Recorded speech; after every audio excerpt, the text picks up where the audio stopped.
Salamat po sa regalo ng kalusugan. Andito po kami para patuloy na sumamba at matuto sa inyo at higit sa lahat ay maging kagamit-gamit po sa inyo ang aming buhay. Panginoon, sa amin pong pag-aaral ngayon, huwag po sanang manatili ito sa isipan lamang, kundi ito po ay maging bahagi ng buhay namin at sa aming paglakad sa mundong ito na magulo, maraming problema, ay makita po ng iba na kayo po ang tunay na Diyos namin. Dahil sa unti-unti nakikilala po namin kayo. Sa pangalan po ng Panginoong Hesus. Amen. Hintayin ko lang yung go signal. Go. Sige po. So sa atin pong pag-aaral patungkol sa Diyos o doktrina o turo ng Biblia patungkol sa Diyos, ang layunin natin ay upang makilala siya. Natandaan niyo po ang Panginoong Hesus nung tanungin niya ang mga alagad, ang sabi niya, ano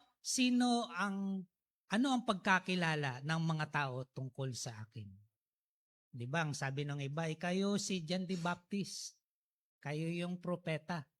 Kayo, ano ang pagkakilala niyo sa akin? Ano ang naging sagot nila?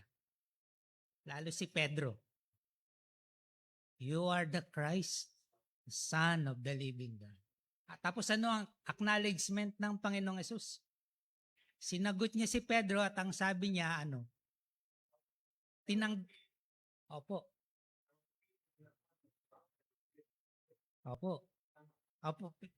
Kulang pa kuya. Merong panahon na dun eh. Yung sabi niya na ang bagay na ito ay hindi pinakilala sa iyo, pinaalam sa iyo ng sino man, kundi ng Diyos, ng aking Ama. Ibig sabihin, ang Diyos mismo gusto niyang makilala natin siya. At sabi doon ng Panginoong Hesus, if you have seen me, you have seen the Father. So habang atin pong nakikilala ang Panginoong Hesus, lalo naman nating nakikilala ang kanyang Ama. At yun ang naisin natin, makilala ang tunay na Diyos.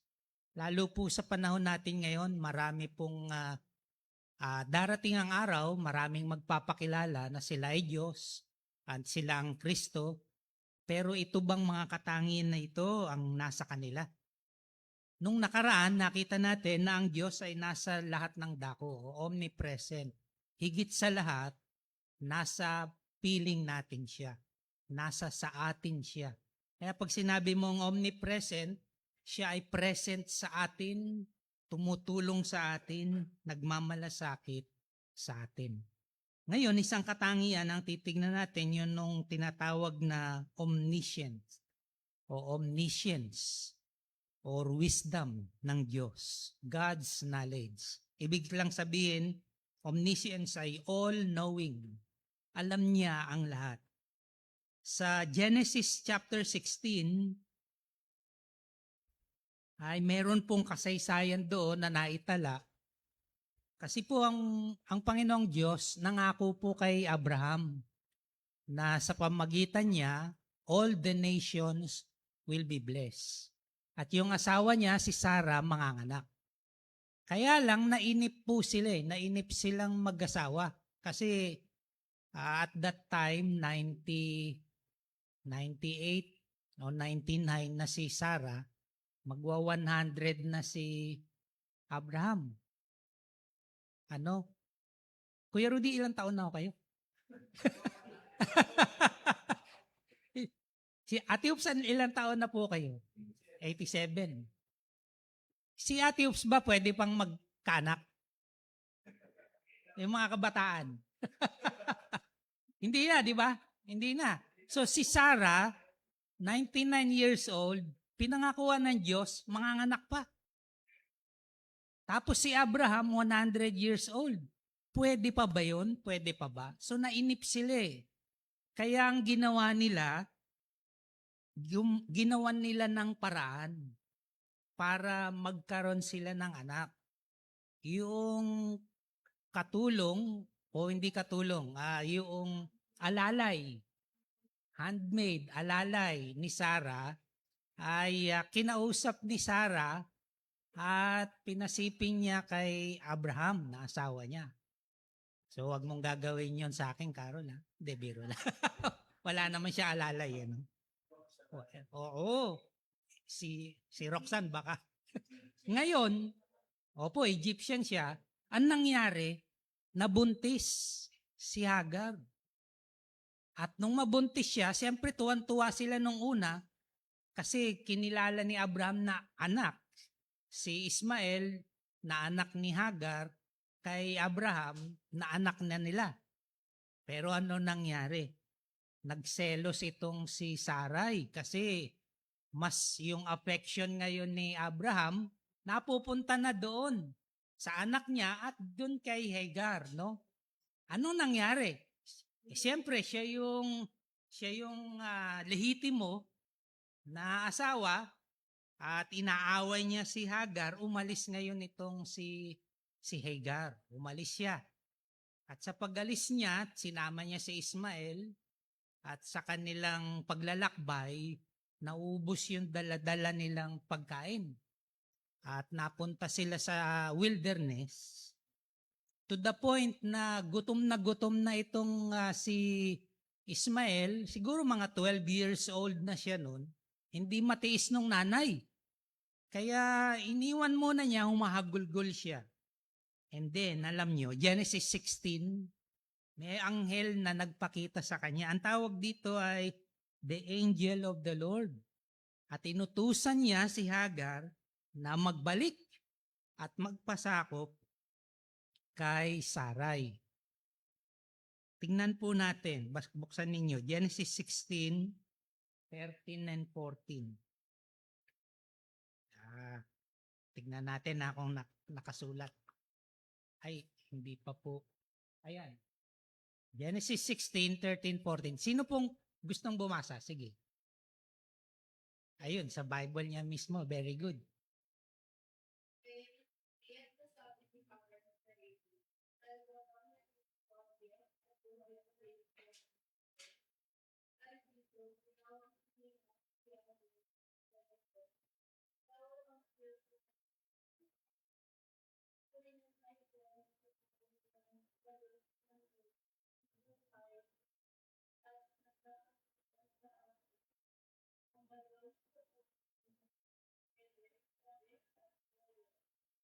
Yun, thank you. Thank you. Ulitin natin nasa screen po natin. She gave this name to the Lord. Pinangalanan niya ang Panginoon. Sabi niya, who spoke to her. Pero actually, the previous verse, mababasa nyo, angel of the Lord. So, yung angel of the Lord, sabi ng mga Bible scholars, ito ang Panginoong Yesus na nagpakita sa kanya. Pero sabi niya dito ni Hagar, sabi niya, you are the God who sees me. Kasi nandun siya sa sitwasyong napakahirap. And yet, you see me. Kita mo ko. Tapos sabi niya, for she said, I have now seen the one who sees me. Nakita ko na ngayon yung nakakakita lagi sa akin. That is why the well was called Bir Lahai Roy. May beer, Hindi yung beer na San Miguel beer, kundi lugar po yan. Bir Lahai Roy. Na ibig sabihin naman, the one who sees everything. Between Kades and Bered. So yun po yung well na nandoon. Itinuro kasi siya ng anghel Meron ditong well. At yung well na yon, pinangalanan nilang Bir Lahai Roy. Hindi dahil punong-puno ng beer yun, kundi tubig yon, balon. At yun po yung tawag sa lugar. Pero very interesting yung pangalan, The one who sees. Siyang nakakakita ng lahat. Ay nakita ko na. God is the one who sees. O nakakaalam. Ito po ay isang istorya o kwento na kung saan makikita natin yung personal attention ng Diyos na ibinibigay niya sa bawat isang tao. Regardless of ethnicity. Sa panahon pa naman nila, sa panahon nila, ang isip nila, lalo ng mga Hudyo, alalahanin nyo, nasa Genesis ito, so si Moses ang sumulat nito, sa kaisipan nila bilang Hudyo, ang Diyos ay lalo na hentil, hindi Hudyo, hindi imposibleng kausapin siya ng Diyos. Malayo sila sa Diyos. Pero dito, si Hagar, nilapitan mismo ng Diyos. Regardless of gender, babae siya. Matandaan niyo ang Panginoong Hesus nung nilapitan niya at kinausap yung Samaritan woman. Dinidiscriminate nila ang mga babae nun. Pero dito, ano man yung ethnicity, ano man uri siya ng tao, ethnicity, gender, babae man siya o lalaki, social status, katulong lang siya, alalay lang siya, o location, saan man siya naroon, ang Diyos, kita ka niya. Alam niya kung nasaan ka. Alam niya yung sitwasyon mo. So, whoever you are, or wherever you are, God sees us and knows your situation and the whole of your life, your past, your present, your future. Di ba nakakatakot yun? Alam ng Diyos ang nakaraan mo, alam ng Diyos ang hinaharap mo, alam din niya ang kinabukasan mo. God knows and God sees. Alam niya yung panorama ng buhay mo. Kasi He is the all-knowing God. At ito po ang bagay na napakahirap maunawaan. Kasi alam niya ang lahat. Sino mga estudyante dito? Ayan. Di ba mas gusto nyo pag-test, sana alam natin kung ano yung itetest. Pero minsan surprise test eh. Surprise quiz. Hindi, o kaya, kung nag-apply ka ng trabaho, sana alam mo kung tanggap ka na agad. Pero limitado yung alam natin sa nangyayari, di ba? Sa kasalukuyan. Yung mamaya, kung titingnan mo yung relo mo, yung susunod na segundo, di mo nga alam mangyayari. Ang nalalaman mo lang yung kasalukuyan at yung mga nakaraan. Sino nakakaalala dito nung ipanganak siya? Hindi nyo nga alam di ba? Kung ano nangyayari. O noong unang mga taon ninyo, 1 year old, 2 years old, 3 years old, sino nakakaalam? Hindi nyo maalala, di ba? Pero ang Diyos, alam niya. No, He sees. And that is comforting, di ba? Kasi si Jeremiah, sa kanyang sulat, sabi niya, nasa sinapupunan pa lang ako, kilala mo na ako. Ang galing Nasa sinapupunan ka pa lang ng iyong actually, hindi ka pa nga ginagawa eh. Kilala ka na niya. At ikaw, ay ninais niya na maging anak niya. Yung pagpunta lang ninyo dito, yung pagpunta natin dito, hindi po aksidente yan. Ang Diyos, alam niya yon at idine-direct ka niya dito. Maging yung pagtanggap natin sa Kanya bilang ating Panginoon at tagapagligtas, lahat ng yon, inihahanda niya tayo sa mga pagkakataong yun. So God is the one who sees. Hindi siya nagdi-discriminate. Hindi siya ano ba sa Tagalog, Dennis, nagdi-discriminate? Namimili, nagtatangi. Hindi niya itinatangi. Mahirap ka man, mayaman ka man, may kapansanan ka man, kita ka niya. Alam niya ang sitwasyon mo. And kaya ito po ay sasabihin natin, God's knowledge is infinite. Ayaw. Patulong nga po. Susunod na slide. Ayun. God's knowledge is infinite. O God's infinite knowledge. Ang isipan natin, hindi natin fully makomprehend o maintindihan kung papaano ito na ang Diyos, ang kaalaman niya tungkol sa atin ay buong buo. Mas kilala nga niya tayo kaysa sa atin sarili. Minsan di mo maintindihan sarili mo, di ba? Sino dito yung minsan naiinis sa sarili kasi ano ba 'tong nangyayari sa akin? Hindi ko maintindihan 'tong pakiramdam ko. Di ba? Minsan naiinis ka sa sarili mo. Hindi mo naintindihan ang nangyayari pero ang Diyos, alam niya 'to. Sa Job chapter 11, 7 to 9, hindi ko alam kung nasa slide po. Pwede pong patulong. So, yan. Sabi, can you fathom the mysteries of God? Maintindihan ba natin ang mga misteryo ukol sa Diyos? Can you probe the limits of the Almighty? May limits ba siya? May limitasyon ba siya? They are higher than the heavens above. What can you do? They are deeper than the depths below. What can you know? Their measure is longer than the earth and wider than the sea.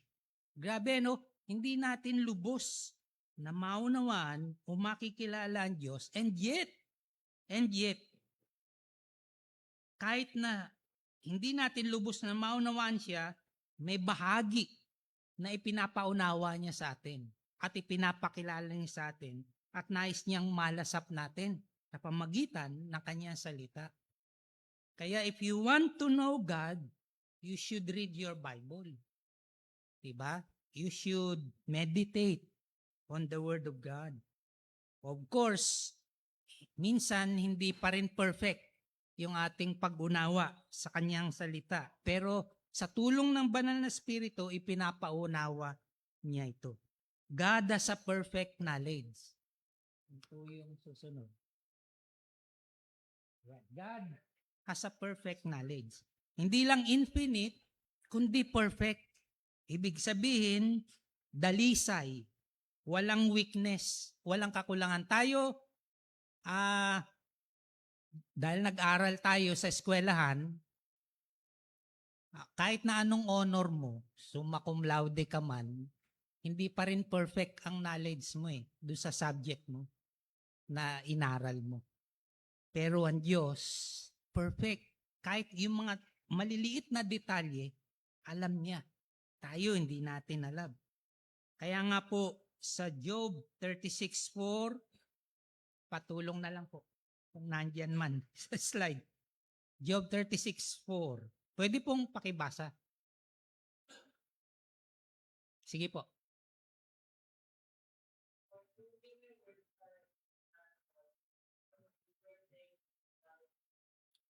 Tignan nyo yung bandang uli. One who is perfect in knowledge is with you. One who is perfect in knowledge is with you. Isipin niyo po yun, sumandali, mga kapatid. Tayo hindi natin alam kung ano minsan ang gagawin natin pag tayo ay may problema. Pero the one who has the perfect knowledge is with you. Alam niya yung problema mo, alam niya yung sitwasyon mo. Minsan, gumagawa ka ng solusyon sa mga bagay na ito, pero nandiyan siya. He is present with you and He knows. Alam niya. Ano nga yung gagawin mo? Nauna po ako sa ending ko, no? You are to trust Him. Mamaya, doon na tayo. Tingnan pa po natin ito, Job 37:16. 37 po, verse 16. Patulong na lang po. Baka sakaling nandito sa... Wala po ba? Okay, basahin natin. Job 37:16. Sige, dito po sa side na ito naman. 37:16. Sige po, kahit may makakita po. Sige po, kuya.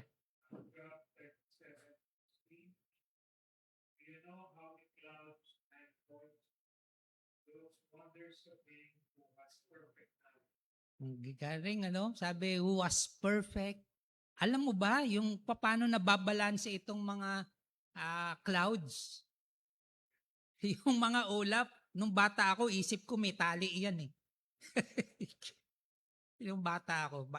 Pero wala eh, no? Paano siya nababalanse na nandun? Tapos sabi niya, this is the work of Him who has the perfect knowledge. Yun nung perfect, ang ibig sabihin po, alam niyo po ba ang Hebreo ng perfect? Alam na alam natin to kasi parang Tagalog eh. Tanim. Tanim yun. Ibig sabihin complete or whole. Kompleto. Complete or whole. God lacks no knowledge or wisdom which is requisite to be the perfect king. Siya ang perfect na Diyos. At dahil doon yung knowledge niya, perfect din. Ibig sabihin, minsan tayo, hindi natin alam ng sitwasyon natin. Hindi natin naunawaan lahat. Siya, alam niya po lahat yun. Hindi lang po yan. Hindi lang sa ang Diyos ay infinite ang knowledge niya, perfect ang knowledge niya, kundi dinidisplay niya ito. Pinakikita niya ito. Sa Psalm 147, sige po, basahin po natin. Verses 4 and 5. Psalm 147, verses 4 and 5. Pwede pong pakibasa.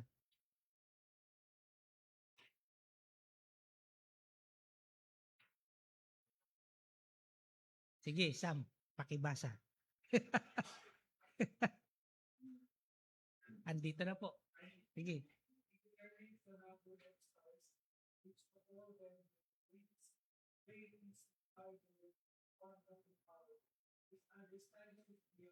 His understanding is beyond measure. Hindi talaga masukat yung pangunawa o karunungan o kaalaman ng Diyos. At hindi lang po yan, diyan din sa talatang yan, masasabi natin na ang kaalaman ng Diyos ay hindi maihiwalay sa kanyang kapangyarihan. 'Di ba? Hindi po maihiwalay sa kanyang kapangyarihan. It is limitless power. Wala pong limit. And then sa Isaiah 40, verse 26. Patulong na lang po kung baka sakaling nasa slide. Sabi po ni Isaiah, lift up your eyes on high and see. Who created this? Tingnan mo nga, yung iyong kalawakan, sinong lumalang yan? He who brings out their host by number, calling them all by name. Tingnan nyo yan calling them all by name. By the greatness of His might, and because He is strong in power, not one is missing. Not one is missing because of the greatness of His power.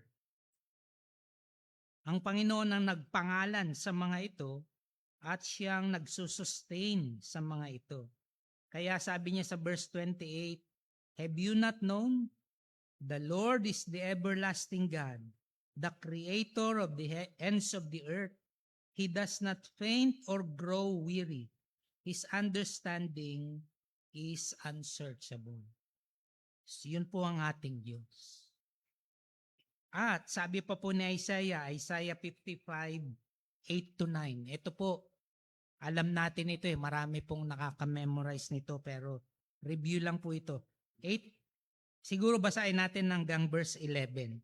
Isaiah 55, 8-11. Sino pong gustong bumasa? Sige po. Isaiah 55, 8-11.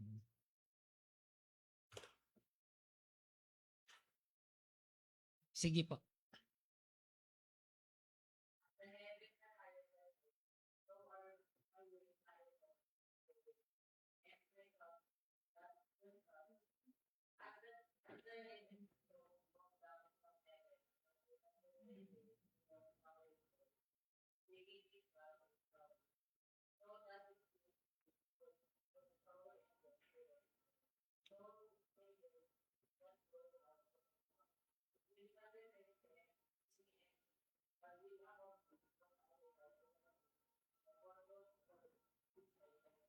Okay, thank you.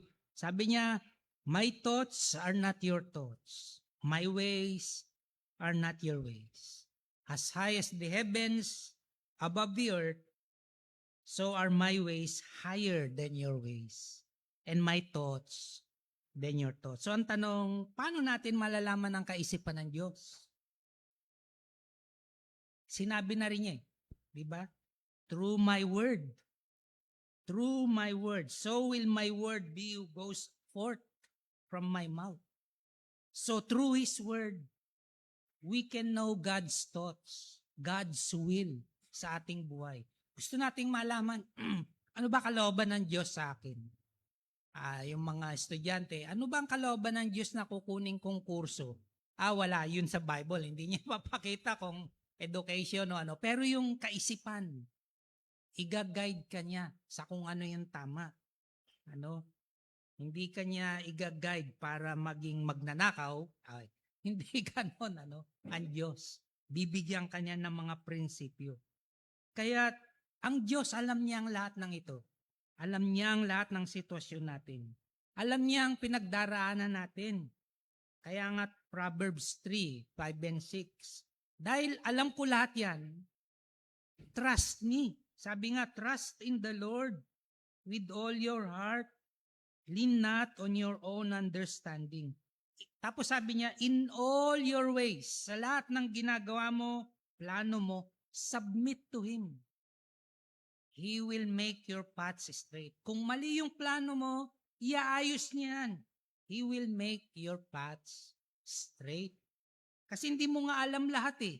Ang sitwasyon mo, hindi mo alam lahat ang mga mangyayari. Pero alam ng Diyos. He knows everything.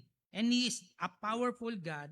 He will direct your ways. Kailangan lang pagkatiwala natin.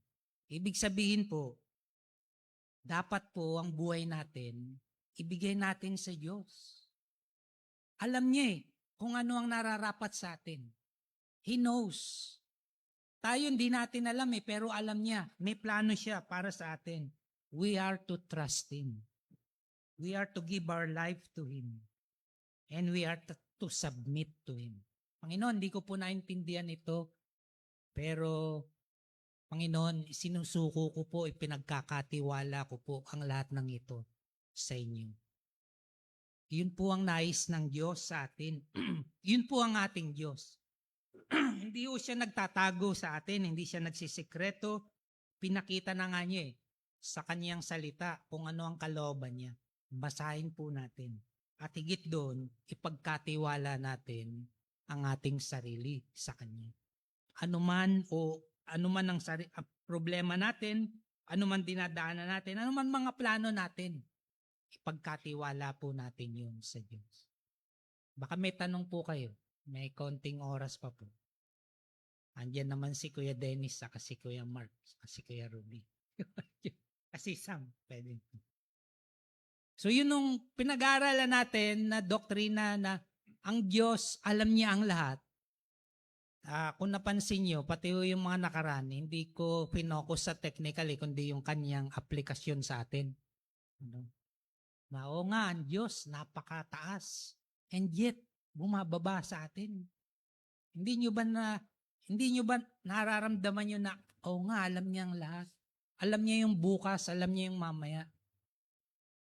Isusuko ko ang sarili ko para sa Kanya. Kaya wag po nating pagtiwalaan ng sarili natin masyado. Hindi ko ibig sabihin mawalan tayo ng self-esteem, kundi yung kaisipan natin limitado. Minsan distorted pa yung alam natin. Wag nating wag natin minsan pagkatiwalaan sarili nating kaalaman. Ilagak natin sa Diyos. Gagabayan niya tayo. Huwag yung sarili nating diskarte, agad ang gagawin. Kundi hintayin natin ang Diyos. Matuto tayong maghintay sa Diyos. Opo.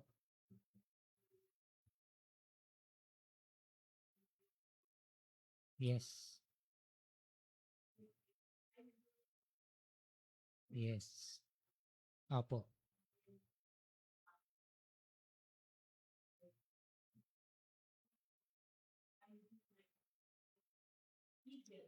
Opo. Tama po. Yes.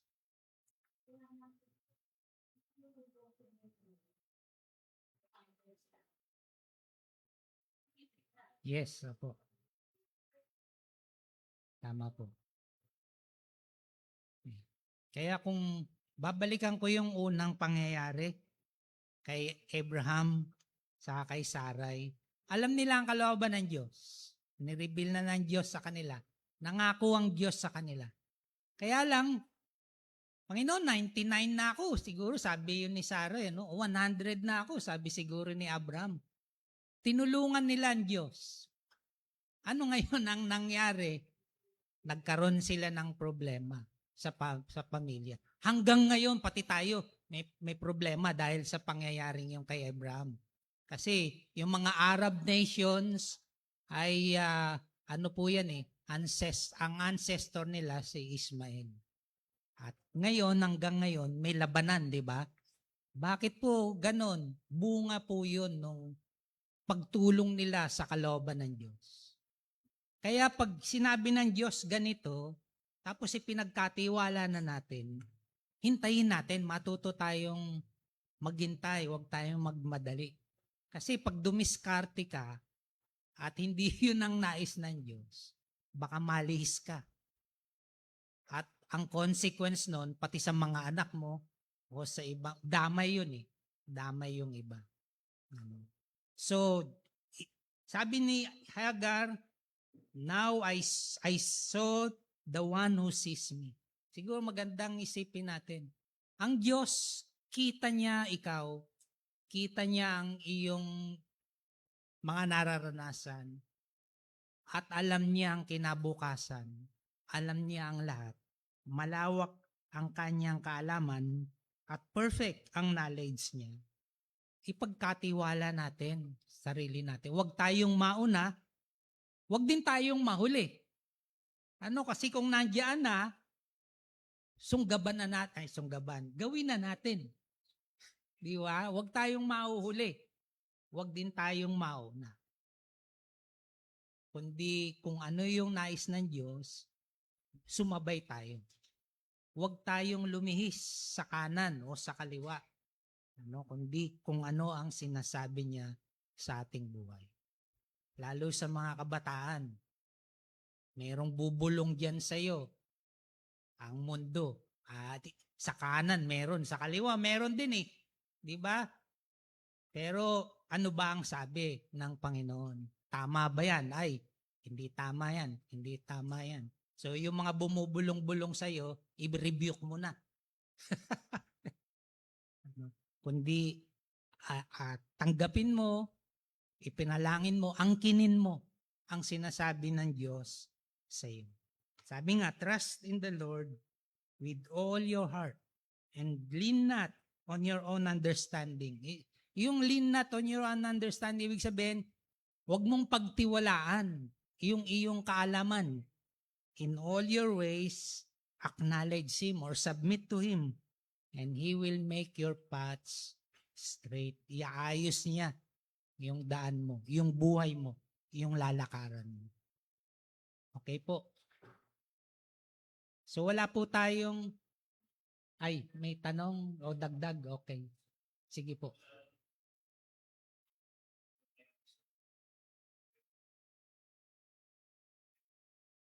Tama.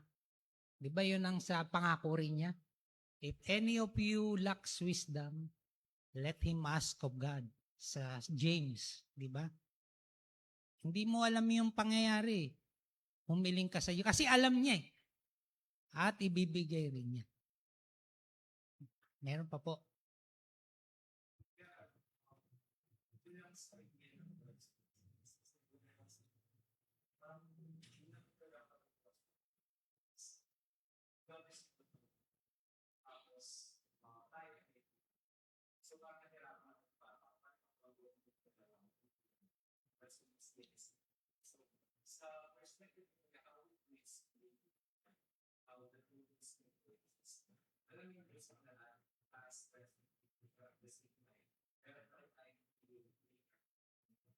Yes.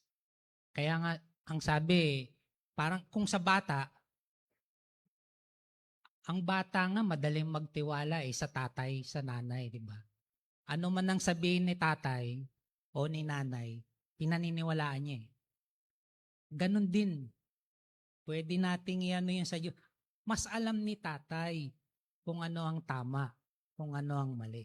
Lalo na ang Diyos. Mas alam niya kung ano ang tama, ano ang mali. Kasi minsan nagkakamali si tatay, nagkakamali si nanay. Sa ganoong paraan, pwede nating ipaliwanag yun sa bata. Ano? Kasi sa mas madaling ipaliwanag sa bata, sa mas matanda mahirap eh. Oo, kasi ang lalo na pagka medyo matanda ka, sorry. Pagka may experience ka na, madami ka ng experience, dinaanan, minsan mahirap baguhin, di ba? Ito ang sinasabi ng Diyos, pero ang hirap, may struggle. Yun yung sinasabi ngayon ni Paul. Yung gustong kong gawin, tama, sinasabi ng Biblia. Hindi, yung inclination ko, yung sa sarili ko pa rin.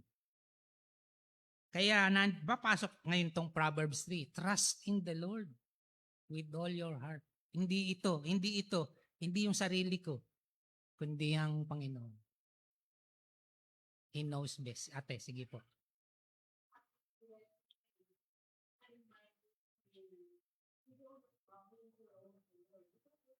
Yes. Ah.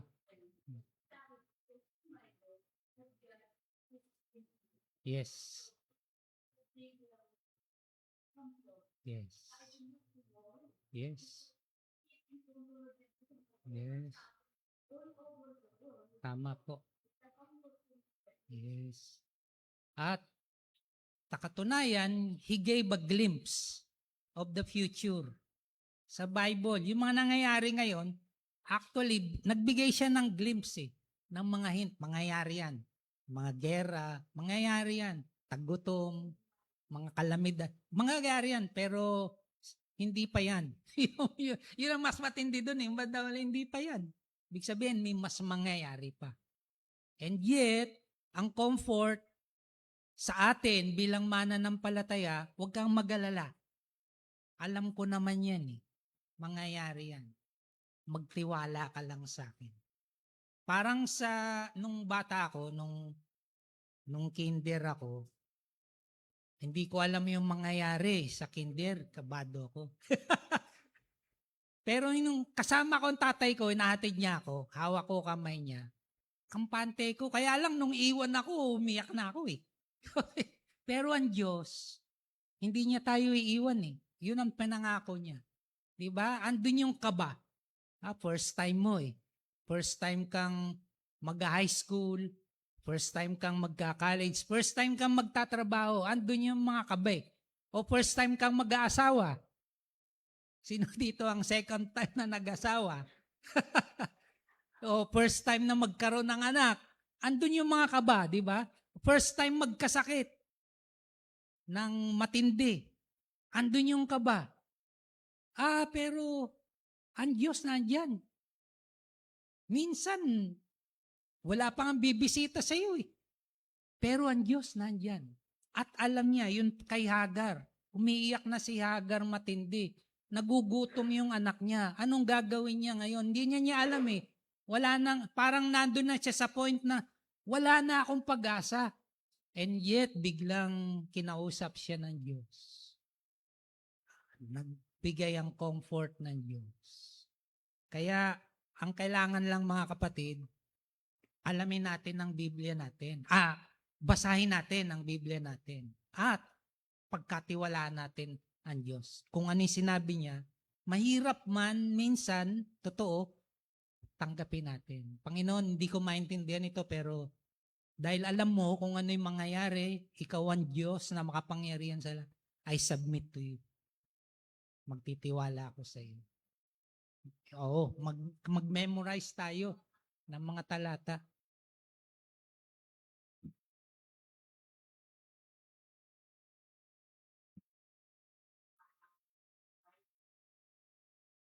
Oo nga po. Lalo na pagka ni si Kuya Benji no, nasa mga bagyong lugar, ano? Yes. Yes. Tama po. Yes. Tama. Thank you. Thank you. Yes. Po. Yes, opo. Sa dagat. Yes, opo.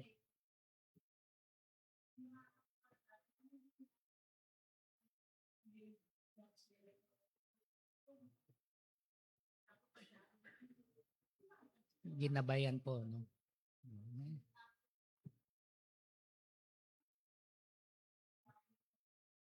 Yes, opo. Yeah, tama po. Yes po. Thank you po. Alam nyo, yung marami sa atin, mano ang naisip ko lang po, no? Yung kung sususugan natin yung sinabi ni Steve, ang problema ito po eh. No? Minsan malinaw na eh ang kalooban ng Diyos. Pero yun nga, nagkukulang tayo sa tiwala sa Diyos. At ang nangyayari ngayon, lumilis tayo. Pinapalo ngayon tayo ng Diyos. O sige ha, di ba? Minsan pinababayaan ka eh. Sige, gusto mong maranasan yung putik? Mapuputikan ka ngayon. Ayan, sige. May putik ka na. Di ba? Tapos ngayon, lalapit-lapit ka sa Diyos. Hindi, biro lang po. Ibig ko sabihin, minsan inahayaan tayo ng Diyos eh, ang Panginoon, na maranasan yung ayaw niyang maranasan natin. Pinadadaan ka ngayon doon para hubugin ka at next time, magtitiwala ka na sa Kanya. Ayoko na dyan. Sige po kuya.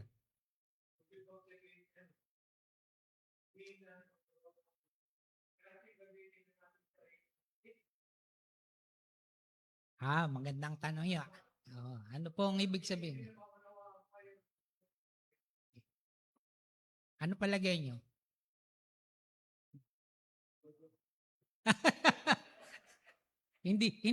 hindi po yun eh. Hindi yung, kundi yung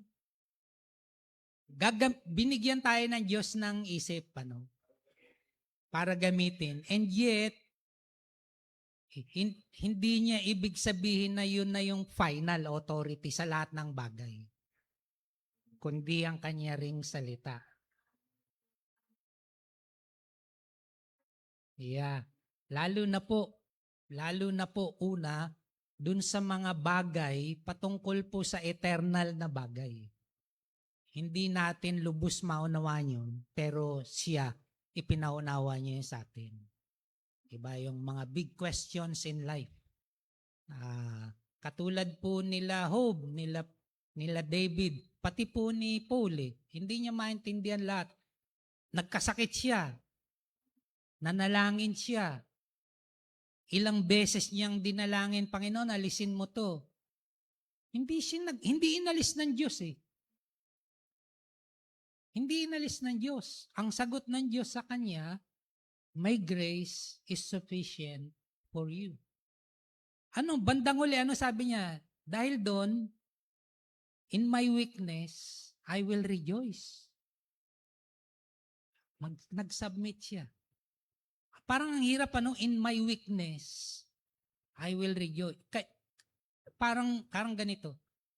Natutuwa ako sa kahinaan ko.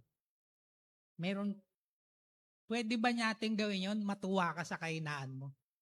Minsan may inis ka di ba? Sa kahinaan mo.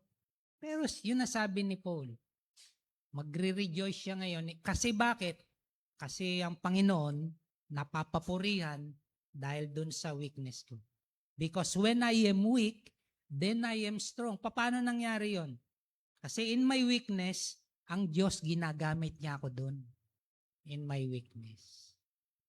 So, kailangan lang ipagkatiwala natin yung mga bagay na yun. And yet, hindi naman natin tatanungin ng Diyos kung anong kulay ang isusuot nating. Sino dito ang nanalangin? Panginoon, anong kulay ba susuot kong damit ngayon? Ano ba ang sapatos na isusuot ko? Ang dami mo pala sapatos ah. Hindi na, di ba? Kasi binigyan ka ng sa wikang ano natin ah sentido common. Sabi nila ng mga matatanda. Binigyan ka na ng Diyos ng common sense. Opo, wala na pong time. So, next time po ay, wag, o nga pala, meron po akong handout. Huwag po kayong mag-alala. Pero sana po, reviewin nyo yung mga handout. Kaya po ako nagbibigay. Para kung may tanong kayo, yung susunod na pagkikita natin, pwede po nating i-review. May tanong. Ano po? Sige po, mag-close po tayo sa prayer. Ah, pwede ko buwang hilingin si Kuya Dennis na mag-close sa prayer.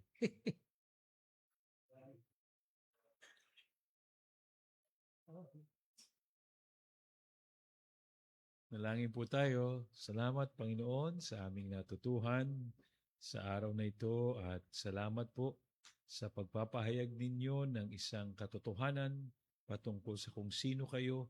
Salamat at kayo ay aming maaasahan. Nalalaman ninyo ang lahat ng bagay at wala kaming dapat ipag-aalala kung hindi namin naiintindihan ang maraming mga bagay. Ikaw, O Diyos, ang siyang magpapaunawa nito sa amin. Salamat po at salamat sapagkat ikaw ang aming Diyos. Pagpalain po ninyo ang aming mga gawain pa sa umagang ito. Sa pangalan ni Jesus. Amen. Break time daw. Parang aga dapat magsimula.